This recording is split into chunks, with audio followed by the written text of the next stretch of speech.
So Calde, it's great to sit down with you. It's been about 2 months since you joined Bristol Rovers. What's it been like so far? Wow, I would say the word that describe better is I would say intense. It's been really intense. Every single day here is it's been good. It's been good, but really intense because of the especially the timing and the situation that we are and when I arrive here. So everything's been like a wow. You say 2 months for me. It's been longer than that in terms of the intensity of the days. But as I say, I'm enjoying every day. Now, before we get into your time at the Gas so far, I want to start right at the beginning. What was it like growing up in the Basque Country, especially for someone that's mad into football?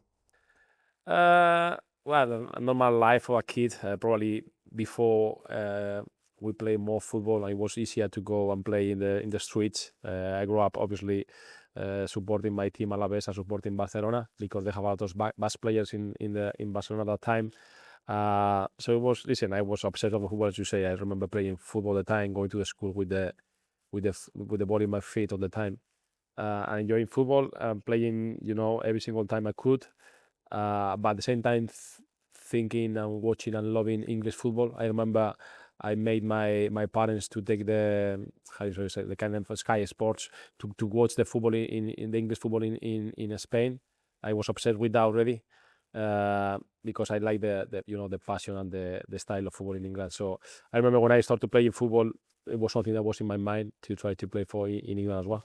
You mentioned watching English football. Is there anything that you really picked up on, maybe teams, players, managers? No, at that time it was just because I like the style of football. If I honest with you, I remember I support not support, but the first team I support was not even support Arsenal because I was on holidays and there was that one the fake shirts that you buy. I was one of Arsenal. There was the GBC one. I like it, so I bought it. So I already started with that, and I have like a big collection in football English football shirts. I remember I went to Manchester to do a training camp when I was 16 years old. I was a Bobby Charlton International, and I remember I don't have too much money at the time, obviously, and instead of going to go to get some burgers, I was going to the shop to buy football shirts because I love so much the football shirts. So after being able to come here, it's been amazing. Well, it's well accounted for that when you were really young, you had a tactics board, you were looking at things like that. Why was that? No, because at that time I didn't want to be a coach. Obviously, I was not even thinking to become a coach. It was just I remember you say I was a tactical boss when I was 13, 14. I remember still I have like set pieces. Like I remember the names. I put the set pieces, the corners, the free kicks. So I remember there was one in the night World Cup '94. I think it was Thomas Brolin doing one with Sweden. I just tried to pick everything that happened, so I tried to replicate after. And listen, it was not a bad obsession, I would say. It was just instead of reading books of I don't know adventures, I like just reading books about football. I remember my mom as well bought me there was something about the midfielder, so it was always trying to get information. I don't think it was in a bad way in terms of the obsession.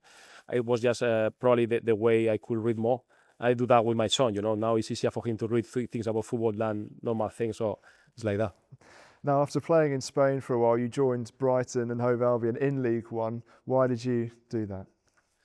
Well, because they called me basically because at that time I didn't know anything about Brighton. I was on trial in Gillingham, and I was like before that I was in Alaves playing in my team, and I was released. So I thought that was the time to find, or was the time to finally do the thing I wanted to was to come to England.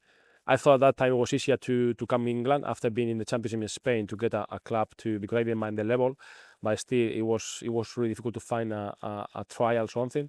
So finally, I got that a chance to go to with Gillingham. It was like a 1 month, 2 months with them. When I was there, I went to Norwich as well for a short trial.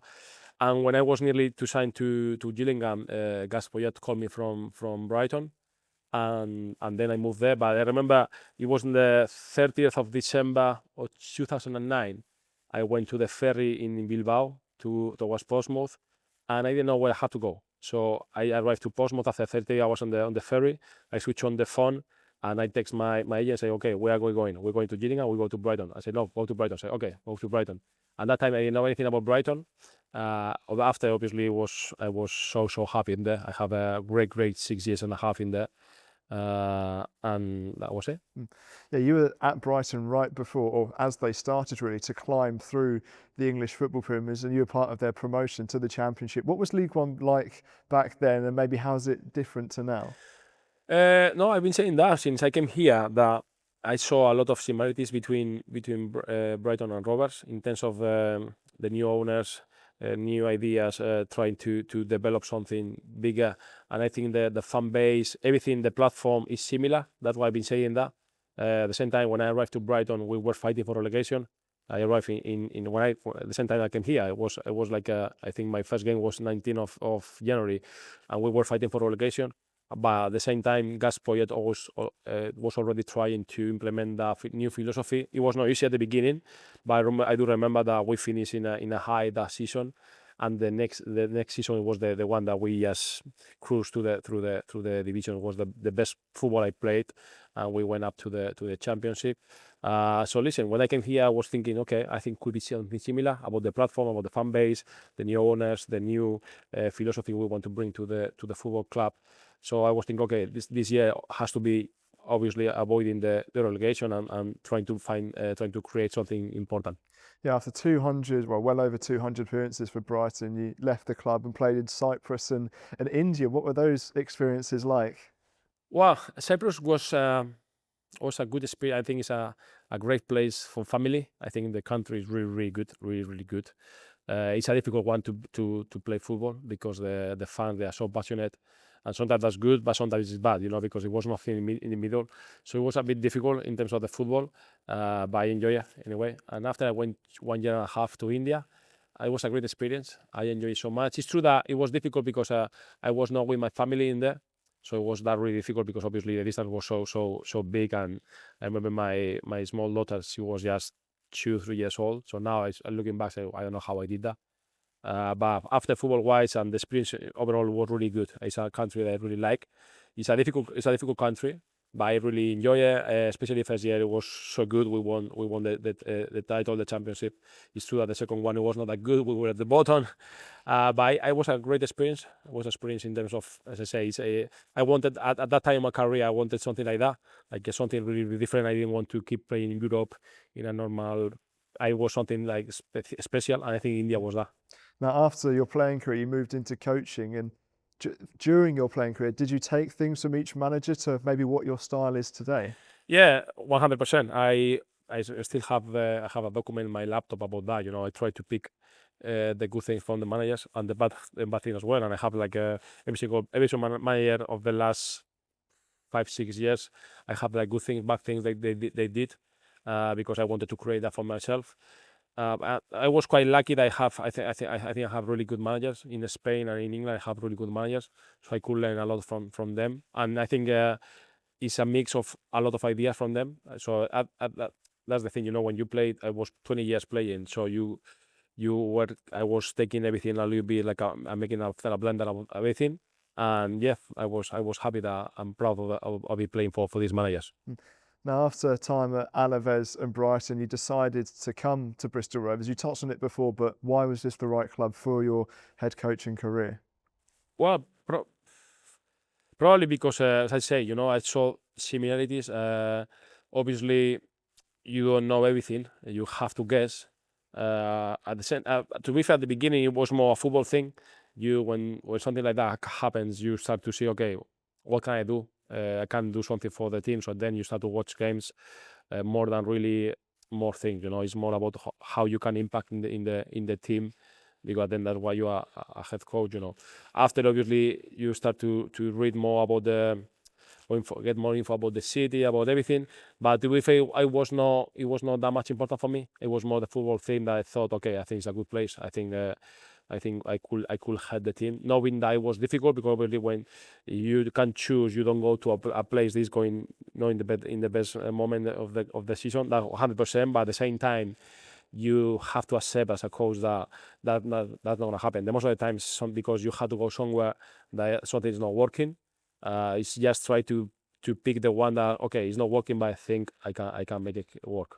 Now, it's been a really busy period, but how have you settled in the area as well? Because that's a really important part. You see, I've been so focused and concentrate in the football stuff. Like haven't seen too much about Bristol. And in fact, I found a place to live quite close to here to the quarter, so I don't really live in the close to the town. I prefer, but this time I thought and I spoke with my family that I was a time to stay really focused on the things I have to do now, and that I will have more time after to enjoy it.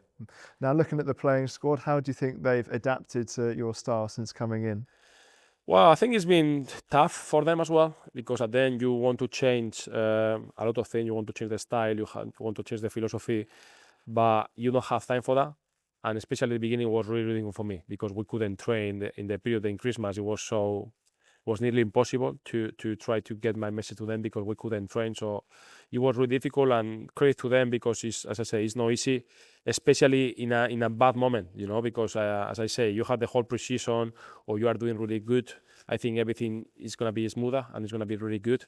When you want to try to change something when it's not working and you are not in the best place, it's not easy. And they have to really believe that they can do that. But that's why I'm so happy with them, because I think they embrace it, especially at home. I think you can see that the improvements the team has made is really, really good. Now, you've been a player during the transfer window, but this time you're a head coach in that January period. What was that like? Well, as I say, it's intense because it was, as I say, for me it was not the best time because obviously I was just arriving here. So I will say if you are here 3 months before and then you have the window, I think you have time to affect it or to, I don't know, to even enjoy it. I didn't, because it was, as I say, it was my first month here, so I have to do 200 things at the same time. We have to try to do the best window we could. So it was quite, as I say, really, really intense because, as I say, you want to do the things for the ones you I mean, because at them the most important one for me, they were the ones we have at that time in the building, so you had to focus on them, the session, the games, game planning, analysis, everything. And on top of that, obviously you want to do a good window in January. So that was really, really intense. Now, this is the first time you're a senior head coach. Has it lived up to your expectations? Have there been more challenges maybe than you expected? What's it been like? Listen, I'm enjoying it. I just I spoke with my wife yesterday and said, "Wow, it's been intense." I said to her, "I'm not gonna be like that all the time because, like, wow, I don't think I can stay here 10 years, with that intensity of the days because it's something always happening, So a player coming to your office to talk, or you have to obviously plan the session, analyze the session, game plan. But as I say, I think when you are having a better season, everything is easier, and probably you. I always say that football, when you are down in the table, is not the same football.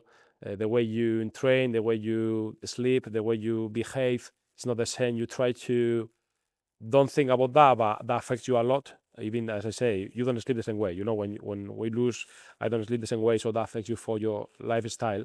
So it's been intense, but listen, at the same time enjoying it. I think I haven't been surprised about that in terms of I was expecting that. And to be fair, I don't think it's been too much difference in the academy. Just I would say I always been saying that I would say it's easier because the conversation you can have with the players is easier because you don't have to think how do you say the things. It's more about the straight message. They have to take it. Whereas when you are with the academy, you have to be very careful because obviously they're kids and you have to, and even the games, in the academy sometimes it's more about developing players, improvement, and here it's about winning games, and I prefer that because then I was 20 years playing football, and for me the winning is the most important thing, So I am, as I say, I'm enjoying it and really happy with this. The most important part of any football club is the fans. What have you made of the gas heads, especially at the Memorial Stadium where it's really seems to lift up?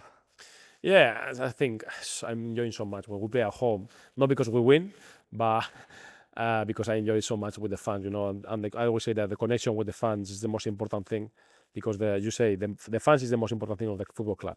Because the players, the coaches, we go. The philosophy it can change, but the fans they are in there. And I remember the first day when I went to the game away Exeter. And especially with the IC kids. With the Rovers shirt, I love that. When they travel the whole way just to watch the game, I love that. And in the mem, like going there and spend the whole day in there, that's so good. So that's why I'm at least glad that at home we have been better, because that experience at home on the Saturday is makes sense for them, and they go there, enjoy the football, and after you go home. Because I think obviously for the fans it's so important to get the results and to see the team performing. So I'm glad that at least at home they're enjoying it a little bit more. You mentioned the kids there, but how important are the young fans to Bristol Rovers as well? Yeah, that's the future, and that's why for me it's not a small thing. When I see a small kid with a Rovers shirt instead of, I don't know, Man United or Man City one, I think okay, I love that, and that gives you because that happened as well in the Basque Country. You go to places and they have the Alaves shirt or the Athletic Bilbao shirt or the Real Sociedad shirt instead ahead of the Barcelona Madrid. I love that, and because that they are the future, and obviously it's easier to support, I know, Man City because they are winning the Champions League, but when you support your hometown club, I love that, and as I say, it's the future for everything. So I think it's key. And finally, as we go towards the end of the season, what is your message to the Bristol Rovers fans? Wow. Yes, as I say, thank you for the support, but still a lot of things to do, and I would like them to keep doing the same. I know it's been probably not as good as they expected, but we need them big time. We need them big time, and as I say, it's gonna be difficult until then. I've been saying that since the first day. It was no. I think I've been quite honest or even repetitive about my message about that we are gonna be there for a long time. But as I say, I think you can see the commitment of the players. And that for me is key, that we have the connection, even if it maybe it's asking more than anything, that even if they are not happy with the performances, try to support that because we need them, and that can make a big difference. And after, listen, I always say after the game and they are not happy with us, they can say whatever they want, but during the game it's important for the players that to feel the support, even if the things that are not going well, we need them because it can be a big difference.